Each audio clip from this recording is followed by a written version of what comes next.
What's up, everybody? It is Monday, Labor Day, September 6th, and happy Rosh Hashanah to all my Jewish friends. Lashana Tova, Happy New Year. And I'm healing up. I went to get a CAT scan today. By the way, thanks to everybody who sent well wishes. I went to get a CAT scan today to make sure nothing wrong inside, and everything was good. Everything was thumbs up. I found out that my brain density was grossly unremarkable. I swear that came in the report from the CT scan. I'm like, what? Grossly unremarkable? It's probably what a lot of you think about me anyway, but I found out that's a medical term for it's normal, okay? So yeah, everything's good. I do have a fracture here, but it's not the first time. I had two prior ones, but it's still pretty straight. All right, what's going on? It is Labor Day, so the markets were closed, although futures were up, and stock index futures were up. Dollar was up a little bit today. Listen, I just sent out the report, MMT Trader, the new issue went out. Here's the thing, folks, we're maybe into the fiscal cliff, but to put everything in perspective, and I think I went into this in a prior video, maybe it was Friday, I don't remember. We peaked out, the flows peaked out in March at 984 billion for the month of March alone. I mean, that was a big stimulus month. You know, that set everything going. And then it dropped down like 722 billion in April, 730 billion in May. Then it was like 600 something for June, and again 600 something for July, and then August just finished with 631. So there already has been a pretty noticeable drop in the flows. You know, it's down about 35-36% from that March peak. And we're going to get down around 600 billion. And like I was saying, I mean, 600 billion a month compared to, let's go back pre-pandemic. Pre-pandemic, government was spending about an average of about 420 billion a month. So even at 620 billion, which is a 35-36% reduction from the peak in March, I mean, that is still, that's like up 50% from, you know, pre-pandemic, which pre-pandemic, that spending equated to like just a sub 3% GDP growth. And it looks like now for the third quarter, we're going to be, I don't know, about 3.5, 3.6, something like that. So it makes sense. I mean, we're slowing down as the fiscal flows slow down. But the question is this, how's it going to affect the market? The market right now, I think, with the slowdown in these flows, pretty clear to me. I think it's just much more speculative than it was, you know, a couple of months back when we were doing 700 billion a month, or certainly back in March when you knew the thing was going to take off and explode.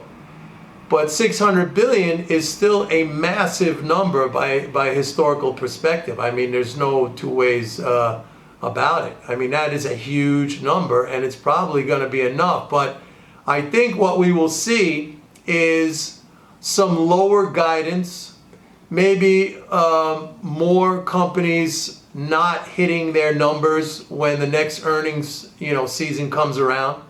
I definitely think we're going to see lower guidance, and so the question is, how's the market going to react to that? Many times when you see that kind of result, or that forward perspective from CEOs and companies, you know, you get a pullback.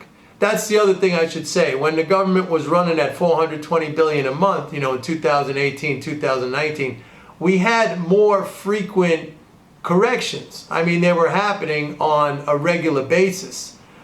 We haven't seen that since the pandemic because it has been this massive flow that just continues to pump things up. And along those lines, with the slowdown in these flows, it's a pretty good, it's pretty reasonable to assume, I think, that, you know, all this inflation stuff that, you know, we've been hearing about, and the concerns and the worries related to that, I mean, that's going to dissipate. I mean, we're going to see commodity prices come down. and that is going to, I think, lead to another rally in the bond market and lower rates. I've been saying lower rates because reserves just keep going up and up and up. And unless they raise the debt ceiling, the debt ceiling, that's really the only way to drain these reserves permanently. And I don't see any progress on that. I don't know if you have, but I have not read any sort of indication whatsoever that the two sides, are anywhere near. I don't even think they're talking about it. I don't even think the Democrats are talking about it, not even in their reconciliation bill. All right, on a separate note, the bank data looks pretty good again. And again, I'm surprised because with record reserves, loans are up for the 9th week in a row. Loans are at the highest level in 11 months. That's loans outstanding.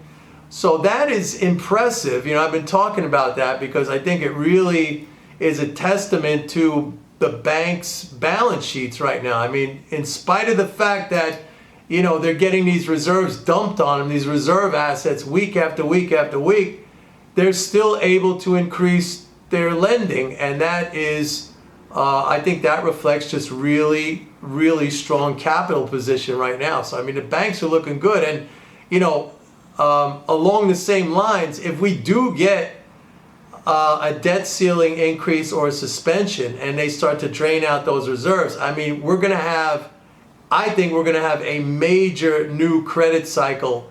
Lending is just going to shoot way up because, the handcuffs will be taken off the banks. They'll be able to do that. Right now, they're doing it, which is impressive, but they're doing it at a relatively slow pace because, again, the reserves constrain them. So that's it, man. I think, $600 billion a month. It's not chicken feed, So we'll see, but it's not the same environment from a fiscal perspective as it was even a couple of months ago. Certainly not the same environment that we had in March when that was just like a liftoff of a rocket ship. But it may be enough now at 600 billion, maybe slightly less than 600 billion, 590 something, to keep things going. And but still think right now that sentiment is getting a little bit too bullish. We saw that in the AAII weekly sentiment survey last week and also in the put-call ratio. So make note of that. Anyway, all the stuff is in my report. Go to my website, pitbulleconomics.com. Sign up for a 30-day free trial of MMT Trader. I'm the only one who has an applied approach to MMT. And happy Labor Day and happy Rosh Hashanah to my Jewish friends. And I'll see everybody tomorrow. Bye.